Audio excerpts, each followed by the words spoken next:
Hello students, good morning. कैसे हैं आप लोग?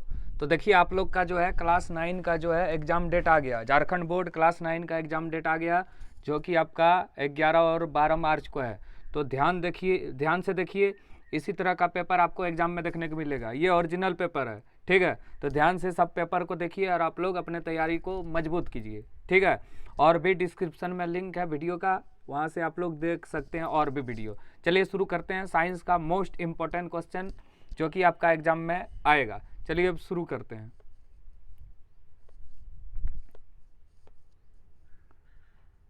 पहला क्वेश्चन है आपके स्क्रीन पे, कौन सदिश राशि नहीं है? सदिश राशि क्या होता है? जिसमें परिमाण और दिशा दोनों हो उसको बोलते हैं सदिश राशि। जिसमें परिमाण और दिशा दोनों हो उसको बोलते हैं सदिश राशि। तो विस्थापन सदिश है, त्वरण सदिश है, भार सदिश है, जबकि चाल एक अदिश राशि है।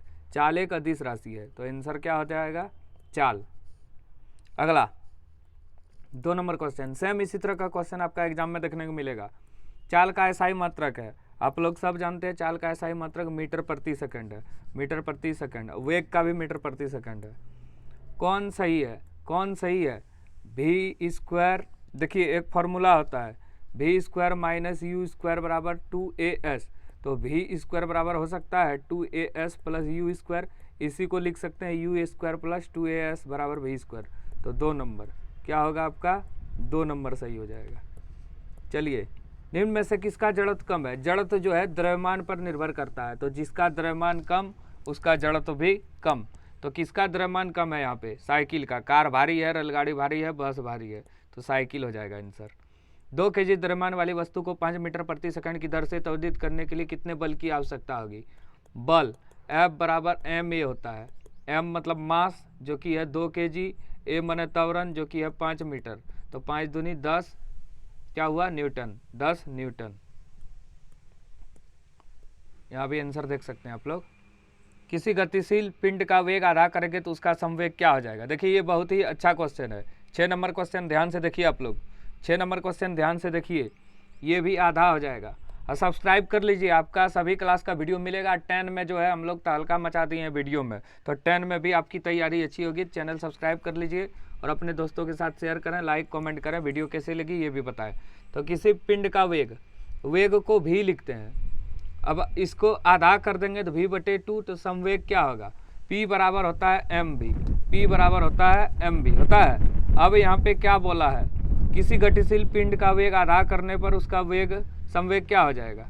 तो वेग को आधा करेंगे तो क्या हो जाएगा? समवेग, ये खत्म, ये खत्म, 1/2 हो जाएगा, मतलब ये भी आधा हो जाएगा। चलिए आगे चलते हैं। 7 नंबर क्वेश्चन, सभी ग्रह जो है सूर्य की परिक्रमा करते हैं, माने सूर्य के चारों ओर चक्कर लगाते हैं। तो इसमें गुरुत्वाकर्षण बल इसका कारण है। कौन सा बल? गुरुत्वाकर्षण बल। 1 नंबर। 98 न्यूटन के भार का पिंड का द्रव्यमान है। ये बहुत ही अच्छा क्वेश्चन है। 9.8 न्यूटन बराबर 1 kg होता है। तो 1 न्यूटन बराबर 1/9.8 kg। अब 98 न्यूटन में कितना kg? 1/9.8 गुना 98 करेंगे, दशमलव उड़ेगा 0, कटेगा 10, 10 kg। कितना होगा आपका आंसर? 10 kg आंसर होगा। चलिए आगे देखते हैं। चंद्रमा पर 60 kg द्रव्यमान की वस्तु का भार क्या होगा? चंद्रमा पर पूछा है, तो 60 kg है। अगर इसको न्यूटन में बदलते हैं तो लगभग 9.8 से गुना होता, या 10 से भी गुना कर सकते हैं, तो 600 न्यूटन है। और चंद्रमा पर किसी वस्तु का भार पृथ्वी के भार का 1/6 गुना है। चलिए देखिए क्वेश्चन हम लोग थोड़ा 9 नंबर उल्टा पढ़ लिए। 10 न्यूटन होगा आंसर। क्यों 10 न्यूटन होगा? चंद्रमा पर 60 kg द्रव्यमान है, पृथ्वी पे नहीं, तो इसका भार क्या होगा? सबसे पहले द्रव्यमान जो होता है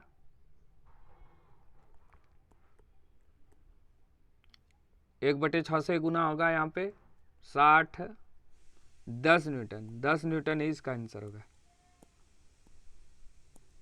इनमें से कौन सही है? देखिए कार्य बराबर सूत्र होता है बल गुना विस्थापन, बल गुना विस्थापन, बी नंबर हो जाएगा। चलिए 11 नंबर, शक्ति का मात्रक वाट है, आप लोग सब जानते हैं शक्ति का क्या है, वाट, WATT। ध्वनि का वेग सबसे अधिक किस में होता है, ध्वनि का वेग सबसे अधिक ठोस में होगा, याद रखिएगा। चलिए आगे चलिए, किसी तरंग के तरंग वेग भी और तरंग दैर्घ्य लैम्डा तथा आवृत्ति n में क्या संबंध है, तो ये हो जाएगा आपका v बराबर n इंटू लैम्डा। निम्न में से कौन पदार्थ है जिसका द्रव्यमान होता है और जो स्थान गिरता है वही पदार्थ है, प्रेम नहीं है, गंध नहीं है, ठंडा नहीं है, ठंडा पेय पदार्थ है, माने cold drink. 15 number, 100 degree Celsius तापक्रम बराबर है, डिग्री सेल्सियस को केल्विन में बदलेंगे 273 जोड़ते हैं तो 373 केल्विन हो जाएगा, बी नंबर। 15 का बी बिल्कुल सही है। 16 नंबर, जल का क्वथनांक है, जल का क्वथनांक कितना है, क्वथनांक मतलब होता है बॉइलिंग पॉइंट, 100 डिग्री सेल्सियस, तो सेल्सियस नहीं दिया है तो 273 जोड़ दीजिए, 373 केल्विन होगा। निम्न में से कौन कोलाइड है, 17 नंबर क्वेश्चन देखिए, तो ये गोंद जो है कोलाइड है, याद रखिएगा। 18, निलंबन में परिक्षेपित कणों का आकार होता है, निलंबन में परिक्षेपित कणों का आकार 100 नैनोमीटर से बड़ा होता है। निम्न में से कौन तत्व नहीं है, नहीं पूछा गया है, कौन तत्व नहीं है, ऑक्सीजन, चांदी, तांबा, पानी, पानी का सूत्र है H2O, ये यौगिक हो जाएगा, जबकि ये ऑक्सीजन तत्व है, चांदी तत्व है, तांबा तत्व है, क्योंकि एक ही प्रकार के ये परमाणु से मिलकर बना है, तो 19 का आंसर 4 हो जाएगा, पानी, पानी यौगिक है। साधारण नमक सोडियम क्लोराइड, इसका सूत्र होता है, रासायनिक नाम सूत्र NaCl, समझ गए। 21 नंबर, सूत्र H2O का सामान्य नाम, H2O सब लोग आप लोग जानते हैं जल है, H2O किसका नाम है, जल है, समझ गए। 21 का 4। 22, 0.4 मोल CO2 बराबर है तो मोल बराबर होता है ग्राम में भार बटे अनुभार, CO2 का अनुभार कितना निकालेंगे, 12 प्लस 16 दूनी 32, 44, गुना हो जाएगा 4 4 16, 4 4 16 1 17, 17.6, 17.6। 2 नंबर, 22 का 2 बिल्कुल सही है। चलिए अब 23 नंबर पे चलते हैं। 6.022 गुना 10 पर 23 को बोलते हैं अवोगाद्रो, क्या बोलते हैं, अवोगाद्रो संख्या, और ये होता है 1 मोल बराबर 1 मोल। चलिए आगे चलते हैं। मैग्नीशियम की परमाणु संख्या 12, इसकी संयोजकता क्या होगी, 2 होगी, 2 8 2 8 2 10 2 12, जो अंतिम कोष में इलेक्ट्रॉन होता है वही होता है इसका। ऑक्सीजन का सही इलेक्ट्रॉनिक विन्यास क्या है, ऑक्सीजन कितना होता है, 2 6, कैसे हुआ, ये घर में 2 इसमें 6, क्योंकि 8 होता है उसका परमाणु संख्या, तो 25 का आंसर 2 बिल्कुल सही है, मतलब 2 और 6। 26 नंबर, यदि किसी तत्व का परमाणु क्रमांक A और परमाणु द्रव्यमान Z है तो इसका परमाणु उपस्थित न्यूट्रॉन, न्यूट्रॉन हम लोग कैसे निकालते हैं, न्यूट्रॉन कैसे निकालते हैं, तो जो परमाणु द्रव्यमान है उसमें परमाणु क्रमांक या इलेक्ट्रॉन घटा दो तो वो न्यूट्रॉन निकल जाएगा। जैसे क्लोरीन 17 35.5 है, तो इसमें इसको घटा देंगे तो ये आ जाएगा। जैसे कार्बन 12 6 है, तो 12 में 6 घटा देंगे, ये प्राप्त होगा। तो क्या होगा आंसर 26 का Z-A। अब देखिए बायोलॉजी आ गया। जीवन की मौलिक इकाई क्या है, कोशिका, आप लोग सब जानते हैं समझ गए। 27 नंबर कोशिका आ गया। 28 नंबर देखिए, कोशिका का पावर हाउस या विद्युत गृह या शक्ति केंद्र माइटोकॉन्ड्रिया है। कोशिका के अंदर प्रोटीन का संश्लेषण कहाँ होता है, कोशिका के अंदर प्रोटीन का संश्लेषण कहाँ होता है, राइबोसोम में। कहाँ होता है, राइबोसोम। चलिए आगे चलिए। 30 नंबर, ये सब बहुत इंपॉर्टेंट क्वेश्चन है, आपका एग्जाम में देखने को मिलेगा। कार्क कोशिका में पाया जाता है, कौर कोशिका में सुब्रीन पाया जाता है। चलिए, ट्रैकिया और अंडवाहिनी, इन दोनों में कौन सा उत्तक पाया जाता है, उत्तक का प्रकार बताना है, तो ये होगा पक्षमाभी एपिथेलियम या कैलिगेटेड एपिथेलियम। पौधों में जड़ और तने की मोटाई किस उत्तक के कारण बढ़ती है, कैम्बियम, कैम्बियम। 32 का 1 हो जाएगा। मेढक के हृदय में कितने कक्ष होते हैं, मेढक के हृदय में 3 कक्ष होते हैं, मछली में 2 और मानव में 4, मगरमच्छ में भी 4। बुकलग किस में पाया जाता है, बुकलग ये पाया जाता है बिच्छू में।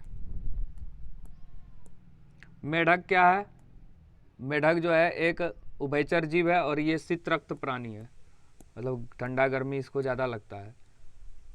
एक रोगवाहक कीट है। रोगवाहक कीट मतलब जो बीमारी फैलाता है, तो मक्खी, तेलचट्टा, मच्छर सब होगा। वैसे सबसे ज़्यादा घरेलू मक्खी फैलाती है। एक दीर्घकालीन रोग है। दीर्घकालीन रोग मतलब जो लंबे समय तक रहता है। एक्जिमा। किस पोषक तत्व की कमी से एनीमिया होता है? तो भोजन में जो है लोह तत्व की कमी से एनीमिया होता है। लोहा मतलब खून की कमी। दाल से हमें क्या मिलती है? आप लोग सब जानते हैं दाल से क्या मिलती है? प्रोटीन मिलती है। भारत में किस क्रांति के कारण भोजन उत्पादन में वृद्धि हुई? तो उसे हरित क्रांति बोला गया। तो ये जो है बहुत इंपॉर्टेंट क्वेश्चन है, आप इसको ध्यान से देखिए और चैनल पे बने रहें आप लोग। ठीक है, थैंक यू।